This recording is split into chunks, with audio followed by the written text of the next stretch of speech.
Hey everyone.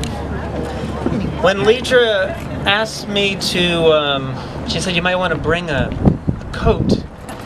It might be a little cool. She wasn't kidding. My goodness. Y'all warm enough? If you're not, just cuddle up next to the person to your left or your right. What a beautiful spot today. On behalf of the Brady family, I'd like to welcome you and thank you for coming. We're gathered today as family and friends to celebrate the life of Terri Ray Brady. My name is John Chase. I'm the minister at the Petaluma Church, a Presbyterian church, and that's how I know Lidra. Lidra was a member there for some time, and now she is a dear friend. And so when Tracy and Lidra invited me to come beside them and be a part of the service today, it's just a real honor. It's a real honor for me to be here. So Tracy and Lidra, thank you. If I blow over, somebody catch me, please. I'm going to do my best. Can you hear me, by the way? Okay. You know, I know it's been a little while since we lost Tracy, but still, you know what? I don't know how many times I told myself not to do that. Tracy is still here, okay? Let's just be clear, and we're so glad about that, Tracy. It's been a while since we lost Terri, but you know, we still come. We're coming from different places today. We're coming from different places emotionally. We come feeling a lot of different emotions today. There's sadness at the loss of Terri. There's joy also as we celebrate her life and good memories of her. And perhaps there may be some of you who have a little bit of guilt or frustration over things that were said or things that were left unsaid or things that were done or left undone. Whatever you might be feeling today, this is a good place to feel those things together. You might laugh or you might cry today. Just be here. This is a good place to be telling stories, to be remembering, and to do that well. Today we have also come from different places in life, different places geographically. I know some of you drove a long ways this morning to be here. We've come from different places socially and spiritually. Some of us knew Terri personally, and some of us knew her for many years, and some of us for a shorter time. Some of us here, we didn't know Terri. We never had a chance to meet her. Actually, I met her one time. Lidra was reminding me that when she introduced Terri to me, she said, "This is Pastor John." And I don't really remember this, but apparently Terry's response was something like, "Oh, so your rapper name would be P. John." I don't know if she was testing the minister, but I hope I went along with that, yeah. But some of us, we didn't know Terri, but we are here because we know Tracy. And we know Lidra. And so we are connected to Terri through them, and we are here to support them with our love and our presence. It's remarkable how powerful simply showing up can be. And today each one of you has shown up. And we are a unique and diverse community, a fellowship of people who share some connection with Terri, whose absence we grieve and whose life we celebrate. And our time together this morning will reflect the diversity of this fellowship. You will hear stories and memories, and there will be music and prayers that we will share today. So as we get going here, I'm going to invite Beth to come up for this first song. And I just invite you, as Beth plays, to take this time to quiet your hearts, to maybe set aside the distractions of the week or the day so that you could be fully present here and now. And I encourage you also during the song to be thinking if there might be a story or a memory that you would like to share today. In just a few moments, there will be an opportunity for you to do that. Beth?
Some time now to reflect on Terri's life and to remember the gift that she has been to her family and to her friends and to the communities that she belonged to.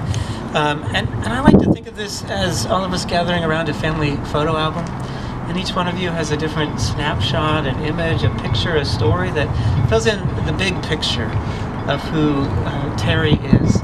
And so just in a little bit, we'll open up the mic, but before we do that, Tracy's gonna get us... You'll like the opening. Tracy's gonna get us started, and followed by some of Terri's friends, and then we'll have the open mic, and then Leisure will close that time for us. And so, Tracy, I'd like to invite you up this time.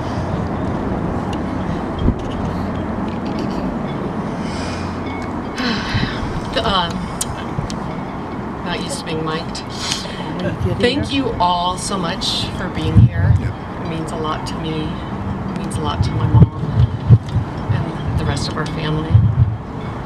And I also want to thank Mom for helping me write this. So thank you, Mom. For those of you who don't know me, I am Tracy, Terri's younger sister. Terri was 13 months, 9 days, and 21 minutes older than I am. Being so close in age, our lives were inseparable for the first 20 years, and we were barely separated for the rest of it. Apparently, our names were also inseparable. Our grandmother called us Terri. And to keep us straight, our pediatrician resorted to calling us Terri and Bill. So it's not unique, John. Oh, Terri. Terri had the tender soul of an artist, and from an early age experienced the world primarily through a wide open, heartfelt, and emotional lens. She did not have much of an internal guard that protected her from the onslaught of the emotions in and around her, whether it was happiness, love, pain, or suffering. This quality defined her life at all stages. As kids, when we were out and about, or when we met someone new, Terri was painfully shy and shielded herself behind my mom's skirt. If Mom wasn't around, she hid behind me.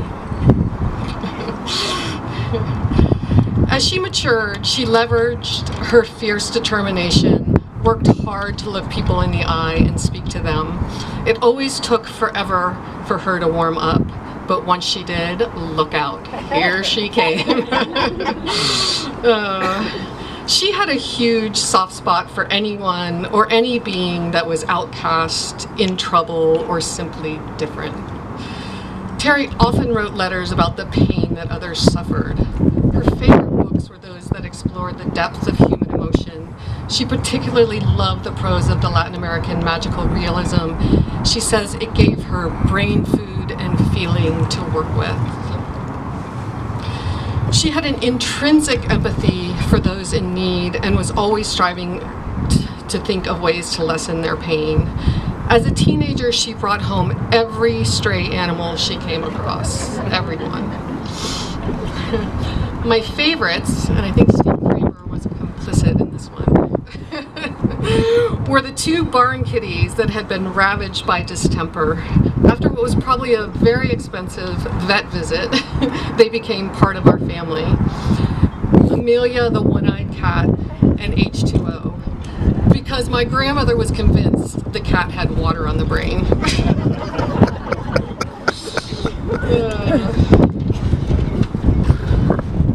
Her compassion didn't stop with living animals. She was also very concerned with roadkill. She once passionately yelled at me